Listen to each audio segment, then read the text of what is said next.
নাহমাদুহু ওয়া নুসাল্লি আলা রাসূলিহিল কারীম, আম্মা বাদ। সম্মানিত দর্শক শ্রোতা, রাসূল সাল্লাল্লাহু আলাইহি ওয়াসাল্লামের সিরাতের দ্বিতীয় পর্ব আমরা আরম্ভ করছি। এই পর্বে আমরা আলোচনা করব রাসূলের খতনা। এই ব্যাপারে তিনটি রিওয়ায়াত পাওয়া যায় কিংবা তিনটি মত রয়েছে। এক নম্বর মত হচ্ছে রাসূল সাল্লাল্লাহু আলাইহি ওয়াসাল্লাম খতনাকৃত অবস্থায় তিনি জন্মগ্রহণ করেন। রাসূল খতনাকৃত অবস্থায় তিনি জন্মগ্রহণ করেন।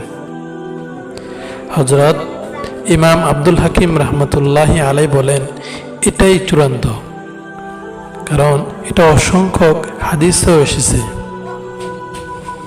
তার দ্বিতীয় রিওয়ায়াত